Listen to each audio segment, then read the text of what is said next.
हो गया। चलिए सुनिए, परमाणविक ऑर्बिटल का अतिव्यापन। किसका अतिव्यापन होगा? ऑर्बिटल का, इलेक्ट्रॉन का नहीं। ऑर्बिटल कहने का मतलब है कि जो उसके कक्षा के अंदर उप कक्षा है, ऑर्बिट को कहते हैं कक्षा, ऑर्बिटल मतलब उप कक्षा। तो उप कक्षा के अंदर हमारा 4 कंटेंट्स S, P, D और F। तो अगर S पहला परमाणु जो है उसका S और दूसरा जो परमाणु है उसका भी S, ये दोनों अतिव्यापित हो जाए, यानी एक को दूसरा ने ढक दे, एक के ऊपर दूसरा आच्छादित हो जाए। अतिव्यापन का मीनिंग तो ये हुआ कि एक हमारा है इसके ऊपर जाकर ओवरलैपिंग कर गया, है ना, इस तरह से हमारा ओवरलैप कर गया, दोनों एक दूसरे को अतिव्यापित हो गए, है ना। जैसे हम लोग पढ़े थे समरूप त्रिभुज, तो समरूप त्रिभुज क्या कहते हैं? एक त्रिभुज के ऊपर दूसरा त्रिभुज इस प्रकार से एडजस्ट हो जाए कि दोनों त्रिभुज मिलके एक लगे। जैसे देखो तो ऐसे हम तो ओवरलैपिंग किए तो 2 हमारा, लेकिन अगर ऐसे देखते हैं तो क्या एक लगता है कि नहीं, पूर्णता एक दूसरे के ऊपर आच्छादित हो गया, है ना। तो इस प्रकार के अतिव्यापन 3 प्रकार के होते हैं। अगर S के साथ अतिव्यापन करे तो उसको हम कहते हैं SS अतिव्यापन। अगर S P के साथ अतिव्यापन करे तो उसको कहते हैं SP अतिव्यापन। और तीसरा अगर P के साथ अतिव्यापन करे तो उसको कहते हैं PP अतिव्यापन। और इन तीनों अतिव्यापन होने से हिब्रिडाइज होता है, प्रसंकरण होता है, यानी संकरण का मतलब तो बताए थे पिछले दिन, यानी दूसरे प्रकार के नए जनरेशन क्रिएट होते हैं, है ना। तो इस प्रकार हम देखते हैं तीनों का एक एक उदाहरण। सबसे पहला SS अतिव्यापन में हमारा हाइड्रोजन का निर्माण होता है। हाइड्रोजन के जो S हमारा ऑर्बिटल है वो दूसरे हाइड्रोजन के S ऑर्बिटल के साथ ओवरलैपिंग करके H2 ओवरलैपिंग का निर्माण करती हैं। यहाँ पर हमारा हाइड्रोजन का एक परमाणु है, ये दूसरा हाइड्रोजन का परमाणु है। जब दोनों हाइड्रोजन के S ऑर्बिटल के एक दूसरे के ऊपर ओवरलैपिंग होगा तो हमारा इस प्रकार से संरचना बनेगा। इस प्रकार की संरचना को हम SS अतिव्यापन कहते हैं। दूसरा है SP। SP में देखो जो हमारा निर्माण होता है हाइड्रोफ्लोरिक एसिड, हाइड्रोब्रोमिक एसिड, है ना। इस प्रकार से तीनों हमारा निर्माण होता है। ये निर्माण होने के पीछे SP अतिव्यापन की संरचना होती है। तो SP अतिव्यापन में पहला जो हमारा है हाइड्रोजन और दूसरा हमारा क्लोरीन ले ले या ब्रोमीन ले ले, कोई भी एक लेंगे। तो पहले का S और दूसरे का P, तो हमारा S का हाइड्रोजन का S जो बना इसका भी 3 डायमेंशन होता है। पहला डायमेंशन में X एक्सिस, दूसरे डायमेंशन में Y एक्सिस, तीसरे डायमेंशन में Z एक्सिस।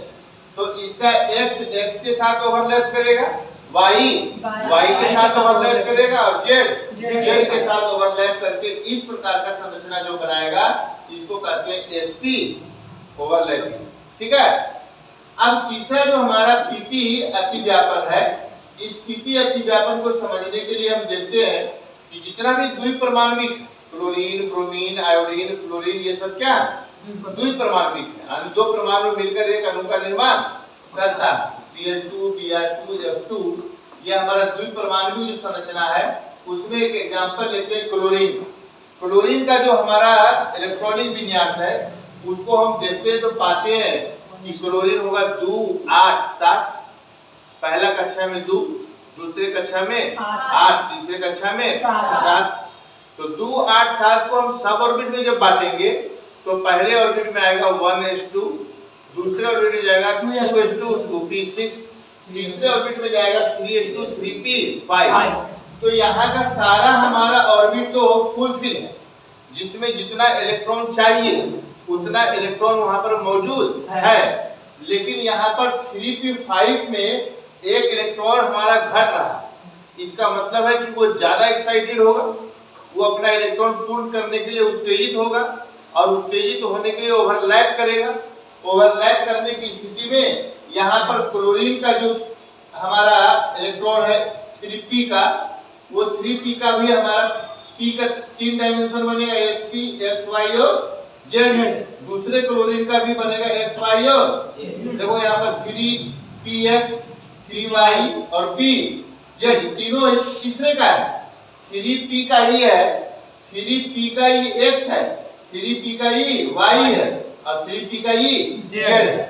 तो यहाँ पर x के साथ ओवरलैपिंग करेगा, y के साथ ओवरलैपिंग करेगा और z के साथ ओवरलैपिंग करके इस प्रकार की संरचना बनाएगा। इसको हम कहते हैं PP अतिव्यापी। ठीक है जी सर। अब है कि अनुनाद क्या? अनुनाद जो हम पीछे क्लास में एक इसी टाइप का टॉपिक पढ़े थे जिसको हम कहते हैं समावयवता। इसका परिभाषा था कि एक ही प्रकार के आणविक सूत्र लेकिन अलग अलग संरचना है ना। समावयवता वही था जिसकी संरचना सूत्र एक ही हो, नहीं जिसका आणविक सूत्र एक ही हो परंतु संरचना सूत्र अलग अलग।